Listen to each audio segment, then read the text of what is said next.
Hello guys, welcome to PW logs. After long time உங்களை சந்திக்கிறேன். So என்ன PDF பண்ணியிருக்கேன்ட்டு உங்களுக்கு தம்ப்நெயில் ஒரு ஹெட்டிங் பார்த்தோன்னே தெரிஞ்சிருக்கும். எஸ், ஸ்டார்ட் ஆகி ஐபிஎல் சீசன் 2026 ஸ்டார்ட் ஆகிடுச்சு. ஸோ ஸ்டார்ட் ஆஃப் த மேட்சே பார்த்தீங்கன்னா த டிஃபெண்டிங் சாம்பியன்ஸ் பெங்களூருக்கும் எஸ்ஆர்எஸ் ஹைதராபாத்துக்கும் ஒரு சரியான மேட்ச்சு.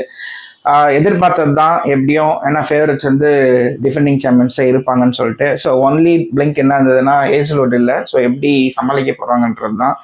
ஸோ அவங்களுக்கு அதுக்கு ஏற்ற மாதிரி ஒரு பெர்ஃபெக்டாக ஒரு ரீப்ளேஸ்மெண்ட் வச்சுருந்தாங்க. Toss first Hyderabad RCB win பண்ணிட்டு ஹைதராபாத் வந்து பேட்டிங் ஆட சொல்லியிருந்தாங்க. சரின்னு சொல்லிட்டு Jacob Duffy hit off the deck அப்படி போட்டுட்டு ஸ்டார்ட் ஆஃப் த ஆர்டர்ஸை வந்து அப்படியே ஸ்டார்டிங்கே 3 விக்கெட்டையும் எடுத்துட்டாரு. பட் அதுக்கப்புறமா ஹென்ரி கிளாசனும் இஷான் கிஷனும் ஒரு நல்ல ஒரு partnership and blistering knock from Ishan Kishan 80 runs வந்து. பட் அதுக்கப்புறமா ஆர்சிபியோட ஃபீல்டிங்ஸ் வந்து சொல்லவே முடியாது, பயங்கரமான ஃபீல்டிங். அதுவும் இஷான் கிஷன் டிஸ்மசல் அந்த ஃபில் ஷாட் வந்து கேட்ச் ஆஃப் த டோர்னமெண்ட்டாகவே கூட வரலாம். அப்படி இப்படின்ட்டு பண்ணிட்டு ஒரு எப்படியோ அவங்க ஸ்டார்டிங் சொதப்பினாலும் எண்டிங்ல Ishan Kishan, Henry Klaasen and Aniket Varma கொஞ்சம் நல்லா சூப்பர்பா ஆடி ஒரு 200 டிஃபெண்ட் ஒரு ரீசனபிளான சேஸ் கொடுத்தாங்க. பட் பெங்களூர் ஸ்டேடியம்க்கு இது 10 கேட்டால் 10. ஏன்னா ஒரு பொட்டி ground, flat pitch. RCB Phil Salt தான் ஏர்லியராக ஜெயதேவ் உணர்கிட்ட இருந்திருந்தாலும் அதுக்கப்புறமா பார்த்தீங்கன்னா பயங்கரமாக அன்ஸ்டாப்பபிளாக டேவிட் படிக்கல் அவரோட டொமஸ்டிக்ல என்ன ஃபார்ம் வச்சிருந்தாரோ அதை அப்படியே ஐபிஎல்ல கண்டினியூ பண்ணாரு. எல்லாருமே என்ன நினச்சிருந்தாங்கன்னா ஜேகே பெத்தல் தான் ஆடுவார், இல்லைன்னா வெங்கடேஷ் ஐயர் தான் கொண்டு வருவாங்க அப்படிதான் நினச்சிட்டு இருந்தாங்க. பட் டேவிட் படிக்கல் நான் யாருன்னு நான் காட்டுறேன் அப்படின்னு சொல்லிட்டு 26 balls under 60, 240 strike rate match அப்படி கம்ப்ளீட்டாக திருப்பி வச்சிட்டாரு. ஏன்னா ஒன்றுமே பண்ண முடியல. அவங்க பவுலர்ஸ் எல்லாருமே பார்த்தீங்கன்னா எஸ்ஆர்ஹெச்சோட பவுலர்ஸ் எல்லாருமே பார்த்தீங்கன்னா ஸ்லோ பவுலர்ஸ் தான். யாருமே பார்த்தீங்கன்னா நல்ல பேஸும் கிடையாது. அது இல்லாமல் போட்டு ஈஷன் மலிங்கா தான் ஒரே ஒரு ஃபாஸ்ட் பவுலரு. ஆனால் அவரு எப்படி போட்டுருந்தாருன்னா ஃபுல் அண்ட் ஃபுல் ஸ்லாட்டு தான்.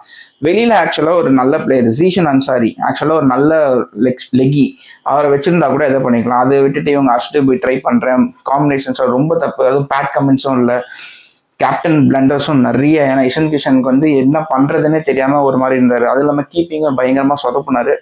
But fine. பட் இந்த போலிங் அட்டாக் வந்து பயங்கரமாக எக்ஸ்போஸ் ஆச்சு.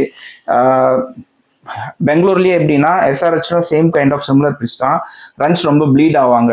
இதே சேம் கைண்ட் ஆஃப் போலிங் லைனை போட்டு போனாங்கன்னா கண்டிப்பாக போலிங்கில் ஒரு சேஞ்ச் அப் பண்ணி ஆகணும். ஃபர்ஸ்ட் மேட்ச் அப்படி போச்சு. செகண்ட் மேட்ச் எங்கள் மேட்ச் ஒரு 13 வருஷமாக நாங்கள் ஒரு தவமாக கடந்திருந்தோம். 2012 ஜெயிச்சது லாஸ்ட்டாக. And then finally it was happen. Yes, Paltans Mumbai Indians, நான் மும்பை இந்தியன்ஸ் சப்போர்ட்டர் தான். Finally won the first match. அதுவும் ஒரு 2012க்கு அப்புறமா இப்போ என்ன ஸ்டார்டிங்னா வான்கேடே சரியான பிச்சு. என்ன பண்ணியிருக்காங்கன்னா மும்பை இந்தியன்ஸ் டாஸ் வின் பண்ணி சேஸ் ஆடுறாங்க. அது எதிர்பார்த்தது தான்.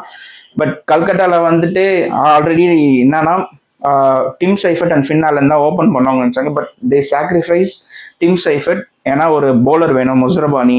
ஏன்னா பத்திரனா இன்ஜூர்டாக இருக்கிறதுனால அவங்களுக்கு யார் இது பண்ண தெரியல. ஏன்னா பிரைம் பவுலர் ஒருத்தர் வேணும். ஏன்னா போலிங்கில் எக்ஸ்பீரியன்ஸ் இல்லை அவங்ககிட்ட. ஆனால் 2 2 ஸ்பின் மிஸ்ட்ரிஸ் தான் இருக்காங்க. ஆனால் இங்கே மும்பையில் வந்து பார்த்தீங்கன்னா அல் கர்ஃபான் சார், அவர் வந்து இந்த ஆப்கானிஸ்தான் பிளேயர் வந்து லாஸ்ட் இயர் ஃபுல்லாக இன்ஜூரில் வெளில போனார். பட் இந்த தடவை வந்து பேக்கப் பண்ணாங்க. ஓகே, ஸ்டார்டிங் வந்து எப்படின்னா எப்படி ஒரு டிம் சைஃபர்ட் என்ன வேலை பண்ணணுமோ அதை வந்து அஜின்கியா ரஹானே பண்ணாரு, கண்டிப்பாக பண்ணாரு. ஏன்னா சூப்பர்பான நாக்கு captain leading from the front என்னன்றதை அவர் காமிச்சாரு.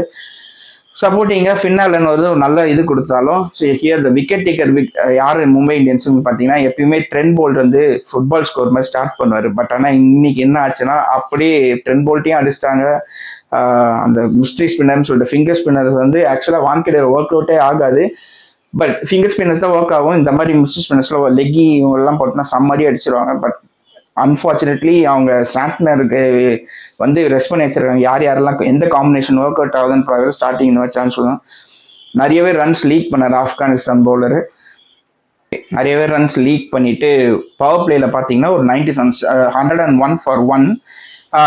இவர் மட்டும் ஃபின்னாலன் மட்டும் ஷார்ட் தாக்கூர் இது பண்ணாரு. அதுக்கப்புறமா we had a cheat code Jasprit Bumrah பயங்கரமாக வந்து அப்படியே கம்ப்ளீட்டாக ஸ்டாப் பண்ணார். ஜஸ்பிரீத் பும்ராவும் போல்ட்டை வந்து நேற்று விக்கெட்ஸ் எடுக்கல. பட் எக்கனாமிக்கலாக சூப்பராக போட்டிருந்தாங்க. 4 overs 38, 4 overs 35. அதுவும் வான்கேடேல அப்படி போகிறதுலாம் ரொம்பவே கஷ்டம்.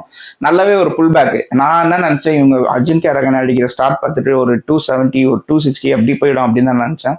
But restricted to 220. வான்கேடேல வந்து ஓரளவுக்கு சேஸபிள் தான். ஹர்திக் பாண்டியாவும் அதே தான் வந்து எண்ட் ஆஃப் தி இன்டர்வியூவில் சொல்லியிருப்பாரு. பட் இவங்க வந்து ரகுவன்ஷியோட சூப்பர் நாக்கு 50 நான் எதிர்பார்க்கல இப்படிலாம் ஆடுவான்னு சொல்லிட்டு செம்மையா ஆடினாரு. ரெண்டாவது எண்ட் ஆஃப் தி மேட்ச் அதுங்க முடிச்சுட்டு சரி மும்பையோட இன்னிங்ஸ் வருது நான் என்ன நினைச்சேன். ஸோ ரொம்ப இதான ஸ்டார்டிங் செட்டில் டவுன் ஆகிறதுக்கு ஒரு 2 பேருமே 5 பால்ஸ் எடுத்துக்கிட்டாங்க. அதுக்கப்புறமா blessing knock from Rohit Sharma, ஐயோ சான்ஸே இல்லை. ஃபிட்டா இருந்தா ஒரு மனுஷன் எப்படிலாம் இருக்கலாம்னு சொல்றதுக்கு ரோஹித் சர்மா ஒரு பிரைம் எக்ஸாம்பிள். இது எந்த இப்போ 2016 பிரைம் கோலின்னு சொல்லிட்டு நம்ம ஃபர்ஸ்ட் மேட்ச் பார்த்தோம். பட் இது வந்து ரோஹித் சர்மாவோட எந்த சீசன் சொல்றதுன்னு தெரியல. பட் சரியான நாக்கு. பட் அங்க வந்து அவங்க பண்ண பிளண்டர் மிஸ்டேக் என்னன்னா அவங்களோட பிரைம் கீ பவுலரே சுனில் நரேன் ஒரு ஓவர் அடி வாங்கினாலும் அடுத்தவர் கண்டிப்பா நிப்பாட்டி இருப்பாரு. பட் ரகானே கேப்டன்சி இன்ஜூரி ஆகி வெளில போனதுனால அவங்களுக்கு வந்து ரிங்கு சிங் வந்து என்ன பண்றதுன்னு தெரியாம போலர்ஸை மாத்தி கொடுத்திருந்தாரு. கார்த்திக் தியாக் என்னதான் ஃபாஸ்டா போட்டிருந்தாலும் but they have been picked up. ஒரு super knock from Rohit Sharma 238 strike ரேட்ல.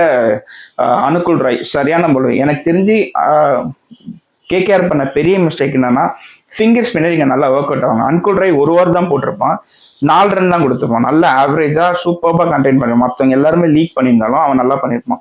ஆனா ரிங்கு சிங் அவனுக்கு திரும்பவே ஓவர் கொடுக்க மாட்டாரு. ஏன்னா லெஃப்ட் ஹேண்ட் பவுலர் போடக்கூடாதுன்ற என்ன கான்செப்ட் தெரியல. நல்லா தான் போட்டிருப்பான் அந்த பையன். நேற்று அதே மாதிரி வருண் சக்கரவர்த்தியும் செம்மையா அடி வாங்கிட்டாரு. Rohit Sharma shot of the டேன்னு பார்த்தீங்கன்னா இன்சைட் அவுட் ஒன்று ஆடி இருப்பாரு வருண் சக்கரவர்த்தி ஓவரில். வேற மாதிரி போயிருக்கும். ரிக்கில்டனும் இவங்களும் பார்த்தீங்கன்னா ஆல்மோஸ்ட் மேட்ச் இது பண்ணாங்க. அப்புறம் இம்பாக்ட் சபா சூரியகுமார் வந்துட்டு அவர் ஒரு சின்ன கேமியோ அப்படி குட்டி கேமியோ அடிச்சுட்டு அழகா லாஸ்ட் ஓவரில் நம்மந்தீர் வந்து அழகாக மேட்சை ஃபினிஷ் பண்ணிட்டு போயிட்டாரு. கேகேஆர் வந்து பார்த்தீங்கன்னா போலிங் கொஞ்சம் நல்லா எக்ஸ்போஸ் ஆன மாதிரி தான் தெரியுது. மேபி முசர்பானிக்கெலாம் வந்து ஈடன் கார்டன்ஸில் ஹெல்ப்ஃபுல்லாக இருக்கும்னு நினைக்கிறேன். பட் ஹோப் ஸோ பார்ப்போம். ஏன்னா பத்திரானா இன்ஜூரில் ரெக்கவர் ஆகி வருவாருன்னு தான் நினைக்கிறேன்.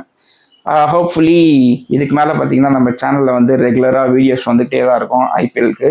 ஸோ ஐபிஎல் அப்டேட்ஸ்லாம் வேணும்னா ரெகுலராக என்னோட இன்ஸ்டாகிராம் பேஜையும் ஃபாலோ பண்ணிக்கோங்க, என்னோட சேனலை சப்ஸ்கிரைப் பண்ணிக்கோங்க. ஸோ நெக்ஸ்ட் வந்து CSK and RR and CSK வந்து மேட்ச் ஆடுறாங்க இன்னைக்கு. ஸோ அதோட ப்ரிவியூ வந்து நாளைக்கு மார்னிங் வீடியோ போடுறேன். So see on another video. Start. Bye.